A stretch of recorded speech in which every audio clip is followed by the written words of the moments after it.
wabarakatuh.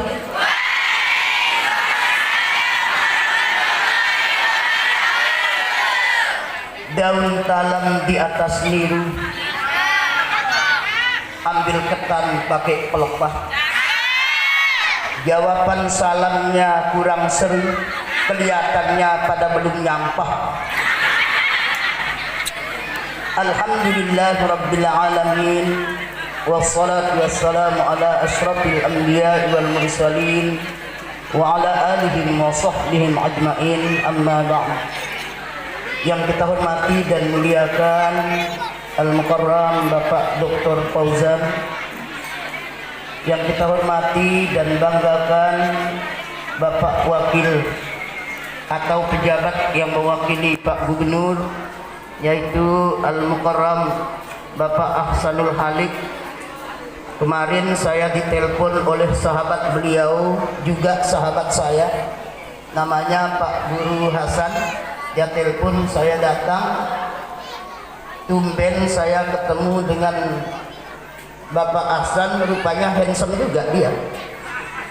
Rupanya beliau belik ganggas, keren, handsome, ganteng. Hampir si pada sekeji si tiang adalah gagah. Nah itu gagahan sekeji dia dan saya sedikit saja. Yang kita hormati dan banggakan Al-Mukarram para bapak tuan guru, alhamdulillah di ulang tahun Darussalamah yang ke-30 ini saya asik-asik campur adab. Saya ketemu dengan guru-guru saya, yaitu Al-Mukarram Bapak Tuan Guru Samsul Hadi LCMA, yang beliau juga guru saya dulu di Kairo. Yang kita hormati juga guru saya Ustadz Sudian, Ustadz Zul, dan alhamdulillah yang kita hormati Al-Mukarram Ustadz Kahfi, beliau juga guru saya. Yang kita hormati sahabat saya Bapak Kepala Desa, yang kita hormati dan muliakan Al-Mukarram Bapak Ketua Yayasan Bapak Haji Nasibuddin, tokoh agama, tokoh masyarakat. Yang kita hormati dan banggakan Bapak dari TNI dan Polri, hadirin hadirat yang dimuliakan Allah Subhanahu wa ta'ala. Alhamdulillah, puji syukur kita panjatkan kehadirat Allah Subhanahu wa ta'ala. Salawat dan salam kita aturkan ke junjungan ala Nabi besar Muhammad sallallahu alaihi wasallam beserta keluarga dan para sahabat beliau. Mudah-mudahan kita semua nanti mendapat syafaatnya pada hari kiamat. Amin amin ya rabbal alamin. Wabil khusus yang kita hormati sahabat saya Bapak Haji Awaluddin, beliau juara 2 internasional di Musabaqah Tilawatil Quran di Kuala Lumpur. Kalau bahasa orang Malaysia bukan Kuala Lumpur, di Kelumpu. Nah, katanya itu. Dia nyebut Kelumpu. Nah, dia bukan Kuala Lumpur. Pertama sedikit, saya ingat ada sahabat Nabi namanya Abdullah ibnu Mas'ud radhiyallahu ta'ala anhu. Beliau semeton jadi tiang mau membaca Al-Quran, aran Abdullah ibnu Mas'ud itu semua pohon kayu bergoyang, lolon paut, lolon kedondong, lolon bebuluan goyang. Lalu sahabat bertanya kepada Rasul, ya Rasulullah, bagaimana kalau Abdullah ibnu Mas'ud membaca Quran semua pohon bergoyang?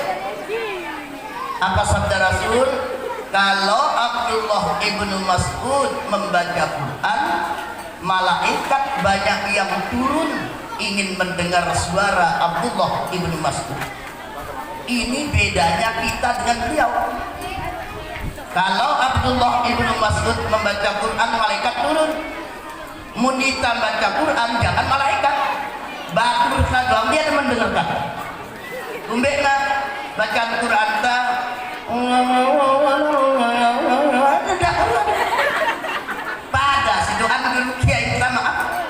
penyelamat balik mendapat doa mati dan doa pedas. Allahumma inna nas'aluka min jasad rezeki wa taubatan qoblal maut. Nah itu jelas. Wa rahmatan indal maut. Apa yang membedakan? Maaf Pak Putana kita mati luntur doanya. Satu hari Abdullah bin Mas'ud dipanggil oleh Rasulullah sallallahu alaihi wasallam. Abdullah, ya, Iqra, baca Quran. Jawab Abdullah bin Mas'ud, saya malu ya Rasulullah. Wa alaika unzal, karena Al-Quran diturunkan kepada. Sabda Rasul baca. Akhirnya Abdullah bin Mas'ud membaca surat An-Nisa sampailah pada ayat 52. Abdullah membaca Al-Quran surat An-Nisa sampai ayat 52. Laqad kuntu fi ghad fakaifa idza ji'na min kulli ummatin bi syahid wa ji'na bika 'ala haula'i syahida. Apa kata Abdullah bin Mas'ud? Wallahi, saya melihat air mata Rasulullah itu menetes di pipi. Lihat. Apa sabda Rasul? Hasbuka ya Abdullah. Cukup, cukup Abdullah. Fakaifa idza ji'na min kulli ummatin bi syahid wa ji'na bika 'ala haula'i syahida. Nanti pada hari kiamat semua manusia dipanggil, semua para nabi dipanggil untuk menjadi saksi. Wajibna bika 'ala haula'i syahida, dan engkau wahai Muhammad akan dipanggil dan menjadi saksi kepada semua nabi-nabi itu. Lalu Rasulullah bersabda, cukup, cukup wahai Abdullah. Kemudian alhamdulillah saya dapat ketemu sekali lagi dengan guru-guru saya. Ada sedikit kenang-kenangan yang tidak bisa saya lupa. Sampailah tulang saya memutih. Bapak dan Ibu sekalian, satu hari saya diajak oleh Tuan Guru Kahfi Ustadz Mu'ad yang sekarang masih di Kairo. Saya diajak untuk mengambil visa. Sampai di perjalanan pulang, saya bilang ke ustadz-ustadz ini, maklum waktu itu saya paling tua sekaligus paling keren juga pas saat itu. Saya bilang, Ustadz Kahfi, Ustadz Mu'ad, jangan naik mobil ini, perasaan saya nggak enak. Dia bilang, mana ini tidak enak, naik saja. Rupanya kita naik mobil itu, beberapa jam kemudian ternyata mobil kami bertabrakan. Melekuk motor ini dan sekedar peos-peos, bukan. Melekuk pola motor itu, mobil itu. Saya waktu itu Ustadz Mu'ad, kemudian saya di tengah, kemudian Ustadz Kahfi di sebelah saya. Yang saya herankan pada saat itu, demi Allah, saya tidak tahu kapan saya keluar dari dalam mobil itu, dan juga tidak. Tiba-tiba saya di luar. Lalu di akhir-akhir anak-anak bilang, Ustadz itu bilang, kenapa Bapak di luar? Kata dia, saya sendiri tidak tahu kenapa dan kapan saya keluar dari dalam mobil itu. Nah, supirnya barangkali mati karena mobil itu pola, itu bukan peot-peot, bukan pola. Saya dikeluarkan, yang saya sendiri keluar, saya tidak tahu kapan saya keluar. Nah, apa saya bilang, anak-anakku sekalian, ente pada masih anak-anak, saya bilang. Saya punya indera ke-6 sekaligus ke-12. Saya bilang jangan naik mobil ini, saya punya firasat yang lain. Ternyata Allah tunjukkan pada saat itu, dan saya keluar dari dalam mobil itu juga kapan saya tidak tahu, dan alhamdulillah kami selamat. saya bilang tolong jangan ceritakan ini pada keluarga, tapi karena kita selamat sekarang lah saya cerita. Nah, jadi begitu saya cerita selamat.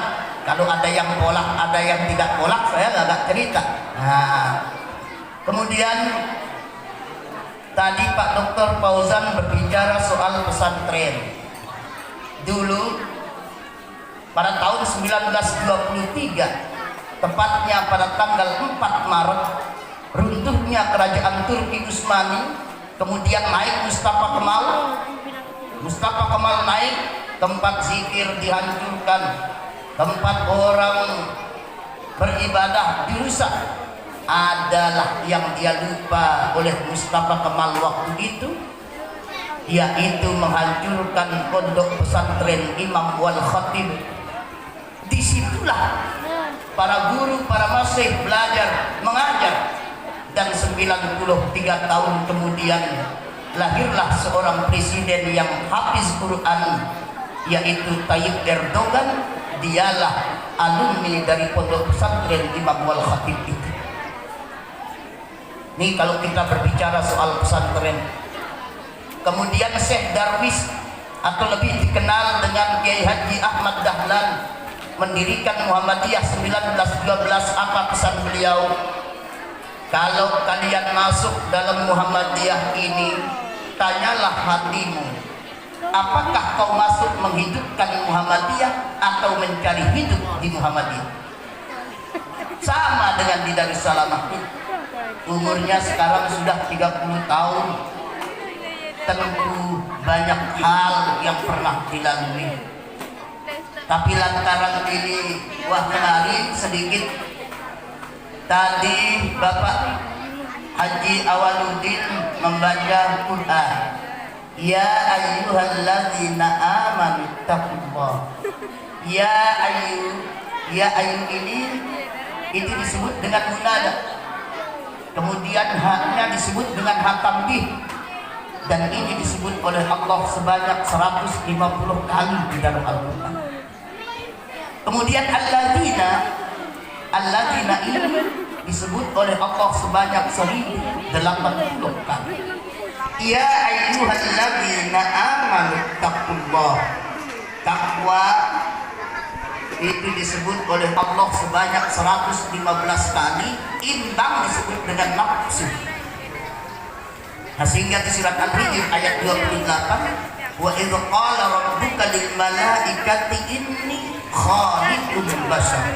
Dan ingatlah ketika Allah berfirman, wahai malaikat, aku akan menciptakan bashar. Karena manusia disebut oleh Allah di dalam Al-Quran dengan berbagai macam versi. Ada disebut an-nas, ada al-ins, ada bashar. Apa makna bashar? Bashar adalah campuran daripada takwa dan nafsu. Nafsu disebut oleh Allah 115 kali, takwa juga disebut 115 kali. Tapi kalau kita bahas ini waktu hari sedikit, ayat yang kedua beliau baca, wa iz ta'azzana rabbukum la in syakartum la azidannakum wa la in kafartum inna adzabi lasyadid. Ada murid aliyah bertanya kepada saya, Pak Ustaz, ya, kalau kita bersyukur, la in syakartum la azidannakum wa la in kafartum inna adzabi lasyadid. Kalau kita bersyukur maka nikmat itu ditambah enggak Pak Ustaz? Iya, saya bilang. Mun kapadue kemelean saya, lagu syukur kita rombok nak jadi dua Pak Ustaz. Saya bilang tak tampil otak. Nah, apa maknanya? Kadang jangan memelintir ayat. Maklum dia kane pinter-pinter, hingga yang hadir di sini semuanya bi'anina. Kenapa? Kalau satu orang disebut mar'ah, kalau banyak orang disebut an-nisa. Hingga Pandin Arab mengatakan al-mar'atu kal-mir'ah. Sesungguhnya perempuan itu ibarat cermin. Nah, sehingga perempuan identik dengan cermin. Ayo kita lihat. Nah, lalu sekolah cermin. Nameri dipotong jilbab masih sejam baru 10 kali. Semendak-mendak keset. Mendak-mendak keset. Apa saya bilang? Anak-anakku sekalian, ndek kepe kereng ngalo meriri poton jilbab pe metai pe gerenggeng ngampe letak putali ya si kubalno nanajak poton jilbab pe insyaallah yang kaping dek berubah. Kemudian makna yang kedua, perempuan itu ibarat kaca. Satu, kaca itu mudah pecah, maknanya perempuan mudah tersinggung. Kalaupun nanti bisa sembuh, lukanya mesti ada. Apa kata Profesor Dr. Hamka? Luka bisa saja disembuhkan, tapi jangan mimpi menghapus bekas luka itu. Karena itu anak-anakku sekalian, sedikit khusus cerita pada si jari dengan tua, ada ini fakta sejarah. Dulu ada keluarga yang sakinah mawaddah warahmah. Beliau waktu natindok bareng lepet balena sedina nama bahasa Praji bahasa Lenek. Apa kata bapaknya? Adik munta mau keturunan ne kelemine kajar yang anak orang yang paling terkenal di bawah langit ini. Apa kata istrinya? Meran, nggih. Berlalulah cerita ini 2 tahun. Anak ini lahir, rupanya bapaknya meninggal dunia. Apa kata ibunya? Wahai anakku, walaupun bapakmu sudah tidak ada, saya akan tetap menjadikan orang yang paling terkenal di bawah langit ini. Umur 4 tahun, bebek ini diponis buta oleh tabib, oleh dokter lah sekarang. Dia buta permanen. Kata ibunya, iya bunda iya. Kalau panggilan sekarang, wahai sayang, walaupun matamu tidak melihat, saya akan menyerahmu membaca Quran, belajar ngaji. Beliau belajar ngaji, anak yang buta ini umur 4 tahun. Kawan-kawannya ada yang 6 tahun, 7 tahun, 8 tahun. Satu hari gurunya membaca surat Qaf. Lalu gurunya berkata, adakah di antara kalian yang menghafal surat Qaf yang aku baca tadi? Kata anak yang buta ini, ana Yasir, kata dia, saya. Lalu gurunya berkata, ta'ali, kata dia, mari sini, mari sini. Begitu dia membaca dengan suaranya yang indah, makhraj hurufnya tepat, sehingga gurunya tidak bisa berdiri karena keindahan suara anak yang buta ini. Setelah membaca, lalu gurunya berpesan, wahai anakku, minal an anta tadrisu fil hadis. Mulai saat ini wahai anakku, kata dia, kau harus belajar hadis. Pulanglah anak yang buta ini dan berkata kepada ibunya, ibu, guruku menyuruh saya belajar hadis. Kata ibunya, wahai anakku, belajar Al-Quran saja dulu. Tidak, saya harus belajar hadis. Nah, tengah malam sebetulnya jadi tiang selaku inilah yang akan kita bawa pulang. Tengah malam ibunya mengambil air wudhu, kemudian menggelar sajadah, kemudian dia sholat, kemudian dia berdoa. Apa doa ibunya? Ya ilahi, ya sami'u ya basir. Wahai Tuhanku yang maha mendengar dan maha melihat, saya tidak pernah meminta harta kepadamu. Saya juga tidak akan pernah meminta pangkat dan jabatan kepadamu. Aku mohon ya Allah, kata ibunya yang solehah ini, aku mohon ya Allah, kembalikanlah penglihatan anakku. Kebetulan anak ini belum tidur, dia menghafalkan surat Qaf yang diajarkan oleh gurunya itu. Ibunya berdoa, ya ilahi, kembalikanlah penglihatan anakku. Ayat yang dia baca tepat surat Qaf ayat 23. Laqad kuntu fi ghaflatin min hadza fabasharna anka biqa'aka fabasharkal yawma hadid.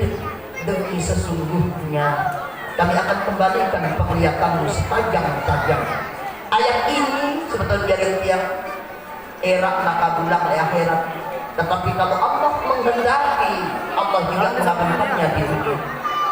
Ada yang aneh pada muka anak yang buta ini. Tiba-tiba dia bisa melihat. Lalu dia berlari kepada ibunya, ya Umi, wahai ibu, saya bisa melihat. Kata ibunya, ya bunayya rubama ra'aitu bi qalbik la bi ayn. Kau melihat dengan mata hatimu, nak, bukan dengan mata buka. Dengan mata saya, Bu.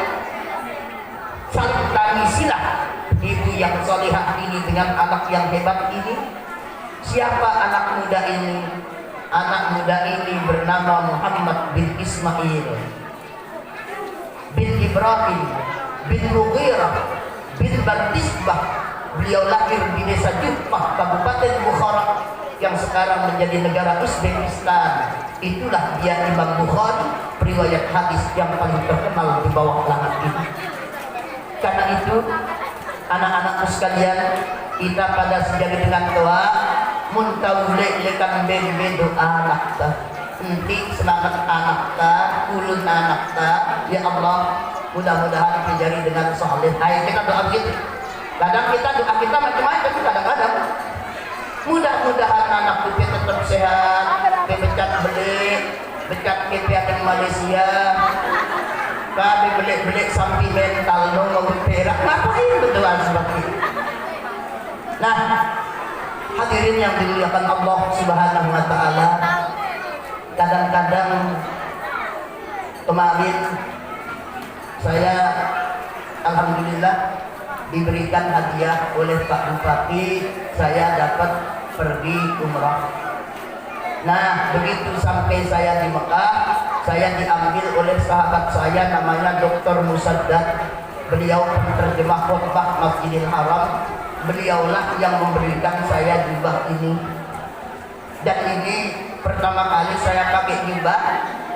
Saya lihat tadi di lemari, pintu berari, takut kita bikin. Kenapa? Dulu pernah Raden Sahid, itu anaknya Tumenggung Aryo Tejo di Tuban, atau lebih dikenal dengan Sunan Kalijaga, pernah ditanya oleh jamaahnya waktu itu, Kanjeng Sunan, ya ingkang menopo panjenengan kok nggak orang nganggo jubah kaya awake dhewe. Itu kalau bahasa Jawa ya. Kumbek kan dek ada jubah marak yang dulu silain. Kata Sunan Kalijaga, dengan saya berpakaian seperti ini, saya bebas dan rakyat tidak malu bertanya kepada saya. Inilah yang saya pegang. Tapi karena ada nelpon saya dulu, Anda hari ini di Darussalamah pakai jubah, saya bilang boleh, saya bilang. Saya pun pakai jubah, walaupun kelihatannya kurang cocok-cocok, ya dicocok-cocokin aja lah. Pertama, maaf Bapak Dr. Fauzan, jadi ada istilah pakaian itu bukan boleh tidak boleh, tapi paut dek paut. Nah itu. Bolehkah kita naik tren? Boleh. Lalu kita berjubah, elok sorban kakele, kok bilang Kawasaki Ninja bagaimana? Ini bukan soal boleh tidak boleh, tapi paut dek paut. Nah itu. Nah kayak saya, biasanya orang yang pakai jubah yang kayak dari Guru Samsul Hadi, dari Guru Sufyan, dan Guru Kahfi, orangnya tinggi lampai, berkulit kuning langsat, nah itu baru keren tuh. Lalu potongan tiang berjubah, jubah tabe dan kulit tak juga black sweet ya. Bukan paut dan paut, mari daftar kita seminggu juga bah di tengah bakal. Nah, tapi apapun ya sekali-sekali pakai jubah lah. Nah, kemudian Bapak dan Ibu sekalian, saya waktu di Mekah diambil oleh Dr. Musaddad, hingga beliau terjemah khutbah Masjidil Haram. Saya agak sedikit bebas dibawa ke Raudah, dibawa ke tempat lahirnya Rasul.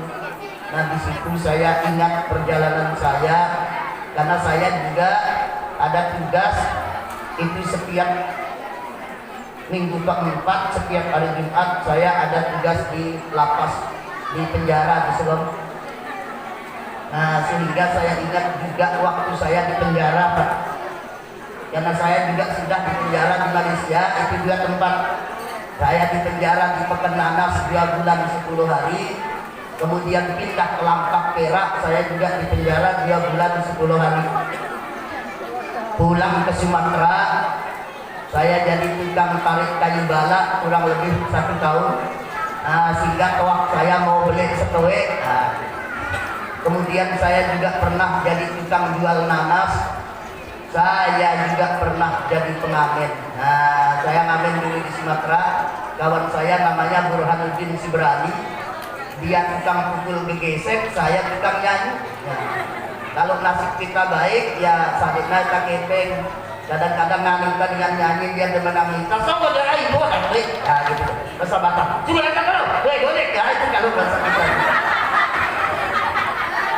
Saya pernah alami itu. Saya pernah tidak makan kurang lebih 1 minggu, tidak pernah makan nasi. Saya juga tidak pernah makan nasi di Bengkalis itu kurang lebih 2 bulan. Tidak makan. Kemudian masuk saya ke Malaysia, ngadu kelambi telur 10 ringgit dicampur odol. Pernah. Makanya dalam hidup saya ini tidak ada yang wow, itu tidak ada tuh. Yang ada adalah the nature of law. Apa artinya? Yang sendiri dia tahu kan sih. Yang penting yang pernah bilang aja deh kita. Nah, hadirin yang dimuliakan Allah, dari sekian perjalanan saya ini, makanya dalam hidup saya ini saya anggap biasa. Tidak makan 1 minggu sudah, memakai pakaian 10 ringgit 3, wah. Memakai jam di Malaysia berkilo-kilo, wah. Di Malaysia kan beli jam pakai kilo loh. Lu punya jam 1 kilo berapa ya? Nah itu kita. Saya juga pernah pakai jam Carlo Cardini emas Italia. Saya pakai pakaian telur 10 ringgit, wah. Saya juga pernah pakai pakaian 501 3 juta lebih, wah. Saya tidak dapat makan berhari-hari, wah. Makan di hotel berbintang juga sering. Makanya saya sekarang kalau ngajar di sekolah saya berdoa, ya Allah, saya jarang sholat malam, saya juga jarang sekali sholat sunat duha, tapi aku mohon ya Allah, dengan ilmu yang kau titipkan kepadaku ini, inilah yang akan menjadi kebanggaan untuk menghadapmu. Begitu saja. Hingga hadirin yang dimuliakan Allah Subhanahu wa taala, alhamdulillah kita bertemu di tempat ini. Saya juga ketemu dengan guru-guru saya, tapi sedikit, walaupun saya belum pernah ketemu dengan Pak Hasanul Halik ya. Mudah-mudahan ini tabedait pertama, ini juga seterusnya. Yang sampai Pak Hasan ini pertemuan kita itu jelas and the first. Ini yang pertama dan yang terakhir, kalau bisa jangan seperti itu. Hadirin yang dimuliakan Allah Subhanahu wa taala, kalau kita melihat perjalanan saya, anak-anakku sekalian, saya mulai merantau dari Pulau Bali, dari tukang rumas piring pernah. Kemudian saya masuk Jawa Timur, Jawa Tengah, Jawa Barat, kemudian nyebrang ke Lampung, masuk Sungai Silo, masuk Medan, masuk Pekanbaru, Setabat, Dumai, Duri, Kandis, Samsam, masuk ke Sibolga, nyebrang ke Pulau Nias, balik lagi masuk ke Langkat, masuk ke Pidi, Biren, Lok Sumawit, Sabang, Aceh. Itu perjalanan saya merantau. Masuk lagi ke Malaysia dari Johor, naik ke Negeri Sembilan, naik ke Pahang, naik ke Terengganu, naik ke Perak, naik ke Kelantan, masuk ke Sungai Golo, nyeberang di Narathiwat, Songlam, Pattaya, Chiang Mai, Thailand. Itu perjalanan saya. Hingga sedikit untuk mengakhiri, tadi saya pikir Bapak Haji Nasibuddin nyanyi ulang tahun tadi, saya pikir ya happy birthday to you, enggak juga. ini yang satu itu. Nah, tadi saya lihat musik lagu dari Salama, kelihatannya sedikit kayak gitar-gitarannya Scorpion. Nah, karena saya ingat dulu waktu saya ngamen, saya untuk mengakhiri saya nyanyi sedikit lagu Scorpion. Nah, always somewhere, miss you will be. I begin to love you again. Nah, itu. Nah, hadirin yang dimuliakan Allah Subhanahu wa taala, ingat ini dulu karena barangkali arak senasan yang Bapak Tuan Guru waqad yurja li jarbi sayfi burun wala burun lima jarhan bisa. Masih ada harapan sembuh kalau pedang melukai tubuh. Kemana obat hendak dicari kalau lisan melukai hati. Terima kasih atas segala perhatian. Mohon maaf atas segala kekurangan. Usikum wa nafsi bitaqwallah. Wassalamualaikum warahmatullahi wabarakatuh.